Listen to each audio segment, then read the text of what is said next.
Hello everyone. अगला जो प्रारूप है वो है फ्रीडमैन और रोजरमैन। फ्रीडमैन और रोजरमैन ने ए बी टाइप का वर्गीकरण दिया। तो क्वेश्चन पूछा हुआ है 2013 में कि व्यक्तित्व का ए बी टाइप किसने दिया था, तो वो दिया था फ्रीडमैन और रोजरमैन ने।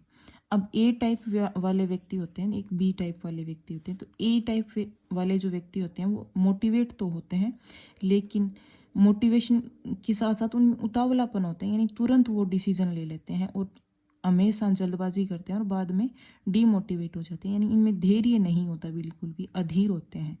इस प्रकार के जो व्यक्तित्व वाले व्यक्ति है उसमें हार्ट की जो प्रॉब्लम है, बीपी की प्रॉब्लम होती है। अभिप्रेरणा उनमें उच्च होती है, लेकिन निर्णय शक्ति यानी कोई चीज़ में निर्णय लेने की जो शक्ति है वो कमज़ोर होती है, यानी हमेशा कार्य के बोझ तले वो दबे रहते हैं। अब बी टाइप वाले व्यक्तित्व हैं वो जो होते हैं वो शांत होते हैं और आराम से अपना कार्य करते हैं। अब अलग अलग वैज्ञानिकों ने, ये तो फ्रीडमैन और रोजरमैन ने दिया, लेकिन एक वैज्ञानिक था मॉरिस, उसने बताया सी टाइप वाले व्यक्तित्व है। जो सी है मैंने ऐसे लिखा, जैसे कैंसर वर्ड लिखते हैं ना, ऐसे लिखते हैं। तो सी टाइप वाले जो व्यक्ति है वो कैंसर के प्रति संवेदनशील होते हैं। ठीक है, दिया किसने? मॉरिस ने दिया। इसमें ये नहीं पूछेंगे कि धैर्यवान है या नहीं, तो ये याद रखना है कि कैंसर के प्रति ये संवेदनशील है, धैर्य होता है, इसमें एकांतवासी होते हैं और सहयोगी होते हैं। अब अगला जो वर्गीकरण है वो है डी प्रकार का। ये डी प्रकार बताया किसने? डेमोलेट ने। डी से याद कर लें कि सेम वर्ड वाले हैं, तो डेमोलेट। इसने बताया कि डेमोलेट ने बताया कि डी प्रकार के जो व्यक्तित्व वाले हैं वो अवसाद उनमें ज़्यादा रहता है और चिड़चिड़े होते हैं। ठीक है, अगला जो दिया एच प्रकार व्यक्तित्व है वो दिया कोबासा ने। एच प्रकार यानी एच का मतलब ऐसे याद रहे, एच मतलब हार्ड यानी कठोर होते हैं। तो कठोर व्यक्तित्व का व्यक्ति होता है वचन के प्रति, जो कठोर व्यक्ति हैं वो वचन के प्रति प्रतिबद्ध रहते हैं। अगला वर्गीकरण दिया टी व्यक्तित्व वाले, यानी फ्रैंक मार्ले ने बताया। किसने? ये पूछा जाता है कि टी व्यक्तित्व का प्रकार किसने बताया, तो फ्रैंक मार्ले ने। ये सृजनात्मक या ध्वसनात्मक होते हैं। ठीक है, अगला जो वर्गीकरण है वो बहुत ज़्यादा इंपॉर्टेंट है और अब तक ज़्यादातर क्वेश्चन इसी में पूछे गए हैं प्रारूपों में। एक तो जो सबसे पहले वर्गीकरण दिया था वो, और एक ये तो है, ये है मनोवैज्ञानिक प्रकार। यानी मनोवैज्ञानिक प्रकार किस किस ने दिए हैं, तो एक तो युंग ने, या फिर इसको बोल सकते हैं जुंग ने दिया था। इसके अलावा एक आइजेक था, आइजेक और गिलफोर्ड, उन्होंने भी मनोवैज्ञानिक प्रकार दिए थे।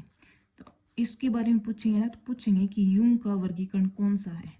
अब युंग का जो वर्गीकरण है वो मायर्स बिगर्स टाइप पर आधारित है, MBTI इस पे आधारित है। ये व्यक्तित्व की जो आविष्कारिका पढ़ेंगे ना उसके अंदर पढ़ेंगे। तो इस युंग का वर्गीकरण सूचना संसाधन मॉडल कहलाता है। ये याद रखने की है, ये क्वेश्चन पूछा हुआ है कि सूचना संसाधन मॉडल कौन सा वर्गीकरण कहलाता है, तो युंग का वर्गीकरण कहलाता है। युंग ने जो वर्गीकरण दिया वो 1923 में दिया, 2 प्रकार बताए। और ये पूछा हुआ है कि युंग की बुक का नाम क्या है, ये क्वेश्चन पूछा हुआ है। तो साइकोलॉजिकल टाइप में वर्गीकरण का अध्ययन किया। तो 2 प्रकार के व्यक्तित्व बताए, एक तो है अंतर्मुखी, एक है बहिर्मुखी। अंतर्मुखी व्यक्तित्व जो व्यक्ति है वो इंट्रो होते हैं और ये बाहर अपनी बातों को बोल देते हैं, यानी ये तो है आज्ञापालक, यानी अब आज्ञापालक व्यवहार होता है इनका, यानी अकेले रहने पसंद करते हैं। लेकिन ये जो व्यक्तित्व बहिर्मुखी व्यक्तित्व है वो प्रभुत्वपूर्ण व्यवहार होता है, यानी दूसरों पे प्रभुत्व जमाते हैं ये। और ये होता है आत्म केंद्रित, और बहिर्मुखी होते हैं लोक केंद्रित, ये खुद में ही रहते हैं, ये लोगों के साथ बातचीत करते हैं। ये एकांतवासी है, ये समूह के मध्य रहते हैं। अंतर्मुखी व्यक्तित्व वाले मितभाषी हैं, यानी कम बोलना पसंद करते हैं, और ये वाचाल होते हैं, यानी बहुत ज़्यादा बोलते हैं। ये एक अकेला व्यक्ति रहेगा तो सामाजिकता का उसमें अभाव होगा, और जो बहिर्मुखी हैं वो अत्यंत सामाजिक होते हैं। सामाजिकता का अभाव का मतलब दोस्तों का अभाव, यानी लोगों के बीच बैठेंगे ही नहीं, तो दोस्तों का अभाव, और इसके दोस्त हैं वो बहुत ज़्यादा होते हैं। ये आदर्शवादी है, आदर्श की बातें बहुत मानते हैं, और ये यथार्थवादी है, वास्तविकता में जीतते हैं। शर्मिलापन की प्रकृति है इनमें, और ये शर्मिले नहीं है क्योंकि बहिर्मुखी है, सब लोगों के सामने बोलते हैं, शर्मिलापन इसमें नहीं होता, स्पष्टवादी होते हैं। लेखन व विचार प्रधान होते हैं, लिखने की प्रवृत्ति लेखन की और विचार की अच्छी होती है इनमें। और इसमें भाषण प्रधान होते हैं हमेशा। वाचाल है तो भाषण की प्रधानता रहेगी, कार्य प्रधान होते हैं।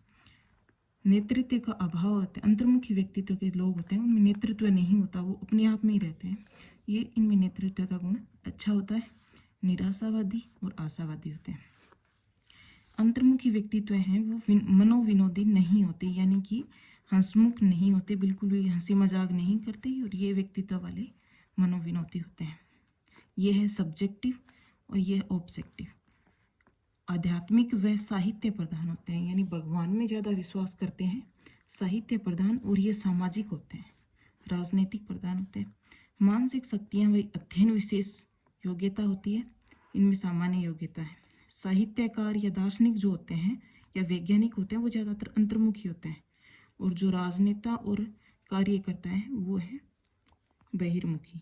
यानी जो अंतर्मुखी व्यक्तित्व वाले हैं उनमें निर्णय क्षमता कमजोर, और बहिर्मुखी हैं उनमें निर्णय क्षमता उत्तम होती है।